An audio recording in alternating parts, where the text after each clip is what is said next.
Hello everyone. तो आप सब कैसे हो? आई होप आप सब अच्छे होंगे। तो मैं आज आप लोगों के लिए बनाने जा रही हूँ मूंग दाल की बड़ी। तो मैं आज मूंग दाल की बड़ी बना रही हूँ। ये वैसे तो हेल्थी भी होती है और अनहेल्थी भी होती है। हेल्थी इसलिए होती है क्योंकि ये मूंग दाल की होती है, और अनहेल्थी इसलिए होती है क्योंकि ये पकौड़ी बनकर इसको डीप फ्राई होती है तेल में, इसलिए अनहेल्थी हो जाती है क्योंकि इसमें तेल का यूज़ पकौड़ी में ज़्यादा होता है। तो आइए अब मैं बनाने जा रही हूँ मूंग दाल की बड़ी की सब्ज़ी। तो मैंने मूंग दाल छिलके वाली भिगोकर रख ली थी 2 घंटे पहले, और जब वो अच्छे से भीग गई थी फिर मैंने उसको अच्छे से मसल कर, जिससे छिलके निकल गए, मैंने उसको धोकर रख लिया। साफ़ कर सारे छिलके जब निकल जाए मैंने इसे अच्छे से धोकर मिक्सी जार में पीसने के लिए रख दिया। मिक्सी जार में मैंने इसको ज़्यादा बारीक नहीं पीसा, इसको ज़्यादा बारीक नहीं पीसना चाहिए। ज़्यादा बारीक पीसने से इसका टेस्ट अच्छा नहीं आता, थोड़ा हल्का दरदरा होना चाहिए। तो मैंने इसको अच्छे से करके पीस लिया था। पीसने के बाद मैंने इसका पेस्ट एक साइड निकाल कर रख दिया, और फिर मैं साथ ही साथ इसका मसाला भी तैयार कर लूँगी क्योंकि फिर मिक्सी का यूज़ मुझे बार बार करना पड़ेगा। तो मैं एक ही साथ दोनों काम कर रही हूँ। मैंने उधर दाल पीस कर भी रख दी, और साथ ही जो मैंने मसाला तैयार किया था इसके लिए, सब्जी बनाने के लिए, वो भी पीस के रख रही हूँ। उसमें मैंने 3 प्याज काटी, और हरी मिर्च और लहसुन और अदरक, इसका पेस्ट बना लीजिए, और साथ में ही अदरक को भी पीस लीजिए। उन दोनों का अलग अलग पेस्ट बनाकर रख लीजिए। ये है कि मिक्सी को आपको बार बार यूज़ नहीं करना पड़ेगा, एक ही साथ मैंने दोनों काम कर लिए। फिर मैंने मूंग दाल का जो पेस्ट बनाकर रखा था उसमें मैंने काट कर प्याज रखी हुई थी, हरा धनिया, और थोड़ा अदरक भी कसा था, और साथ में ही हरी मिर्च भी।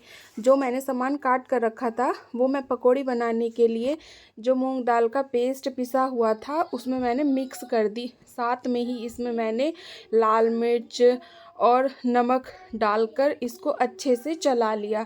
इसको अच्छे से चलाइए, जो अच्छे से सारे में ये अच्छे से सारा सामान मिक्स हो जाए। मैंने इसको अच्छे से चलाया, जब तक ये अच्छे से नहीं चला जब तक मैं इसको अच्छे से चलाती रही। फिर मैंने एक साइड कढ़ाई में तेल गरम करने के लिए रख दिया था पकौड़ी बनाने के लिए। तो आप तेल ठीक ठाक लीजिएगा जिससे कि पकौड़ी अच्छे से तल जाए, और जब तेल अच्छे से गरम हो आप पकौड़ी जब भी बनाइए। तो मैं तो हाथ से ही पकौड़ी को बनाती हूँ, मेरे से अच्छे से हाथ से ही बनती है। तो आप चाहे तो चम्मच से भी बना सकते हैं चला के। तो मैंने हाथों की अपनी मदद से पकौड़ी बनाना शुरू कर दिया था। देखिए कैसे पकौड़ी ये बन रही है, अच्छी अच्छी गोल गोल सी। तो आप भी प्लीज़ इसी तरीके से बनाइएगा जैसे आपकी इच्छा हो, चम्मच या फिर हाथों से, जिससे आपको इजी लगे। पकौड़ी डालने के बाद मैंने गैस थोड़ा स्लो कर दी थी वरना पकौड़ी जल जाती है।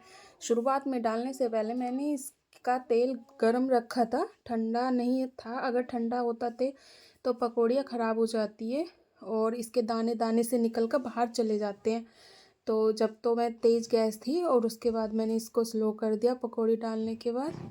और देखिए स्लो गैस पे ही ये पक रही है, और जब ये अच्छे से पक जाए तो ये अपने आप ही छूटना शुरू कर देंगी। फिर आप धीरे धीरे से इनको पलट लीजिए जब ये एक साइड से अच्छे से हो जाए। जल्दबाजी मत करिएगा वरना पकौड़ी ख़राब हो जाएंगी। तो आप इसी तरीके से धीरे धीरे से सबको पलट दीजिएगा।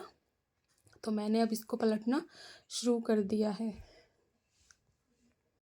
अब ये इसी तरीके से धीरे धीरे गैस पर पकती रहेंगी। इधर ही आराम आराम से कढ़ाई में पक रही है पकौड़ियाँ। और जब ये पकौड़ियाँ अच्छे से पक गई मैंने इनको एक साइड निकाल लिया है प्लेट में।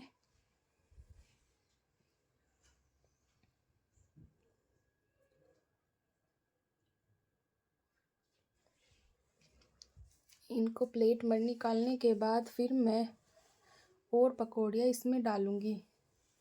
देखिएगा ये किस तरीके से बनकर तैयार हुई हैं पकौड़ियाँ। इनको ज़्यादा सॉफ्ट मत रखिएगा वरना सब्जी में डालने के बाद ये सारी घुल जाती हैं। उधर मैंने पकौड़ियाँ तल कर निकाल ली थी। अब मैं दूसरी बार और पकौड़ियाँ डाल रही हूँ।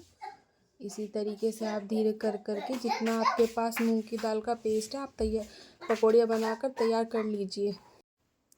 देखिए इसी तरीके से सारी पकौड़ियाँ बनाकर मैं उतार लूँगी। और मैंने इसका मसाला तो तैयार करके ही रख लिया था।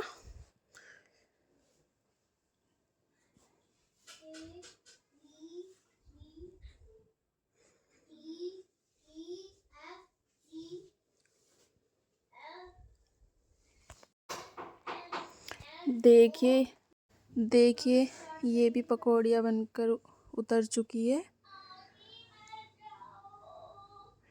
और जो बचा हुआ तेल है मैं इसी में सब्ज़ी बनाना पसंद करती हूँ। अगर आप चाहे तो इसे निकाल कर दूसरा भी यूज़ कर सकते हैं। जो मैंने मसाला पीस कर रखा हुआ था मैंने इसमें डाल दिया है। और साथ में ही मैं फिर इसमें ऊपर से हींग डाल दूँगी। मैं शुरुआत में हींग नहीं डालती, जब मैं मसाला डाल देती हूँ उसके बाद हींग डालती हूँ, फिर वो जलता नहीं है। शुरुआत में डाल देते हैं तो हींग जल जाता है। उसके बाद मैंने ये मसाला भून रहा है स्लो गैस पे। उसके बाद इसमें मैं नमक, मिर्च, हल्दी और देगी मिर्च मसाले वगैरह डाल दूँगी। और उसके बाद इसमें थोड़ा पानी डालने के बाद अच्छे से चलाती रहूँगी। जब ये अच्छे से चल जाएगा तो उसके बाद इसमें तेल आना शुरू हो जाएगा। और मैंने टमाटर की प्योरी बनाकर भी रखी हुई थी, फिर मैं इसमें टमाटर की प्योरी भी डाल दूँगी। और ये भी इसी तरीके से धीरे धीरे पकती रहेगी। जब ये अच्छे से टमाटर की प्योरी का भी फ्लेवर ऊपर ही आ जाएगा, जब ये अच्छे से सब्ज़ी पकने लगेगी और तेल भी ऊपर ही आ जाएगा, फिर उसमें मैं पानी डाल दूँगी। क्योंकि पकौड़ी में शुरुआत में नहीं डालूँगी, अगर मैं शुरुआत में डालूँगी तो ये घुल जाती है। मैं इसमें गरम कर कर पानी डालूँगी। आप लोग भी ठंडा मत डाल दीजिएगा। गरम पानी डालने से थोड़ा सा अच्छा फ्लेवर आता है और सब्ज़ी भी अच्छी बनकर तैयार होती है। मैंने गरम पानी इसमें डाल दिया था। अच्छे से पकने के बाद पक जाए उसके बाद आप पकौड़ी डाल दीजिएगा इसमें और ऊपर से धनिया डालकर गार्निश कर लीजिएगा। देखिए कितनी अच्छी बनी हुई है। आप भी प्लीज़ इसे ट्राई करिएगा। Okay everyone.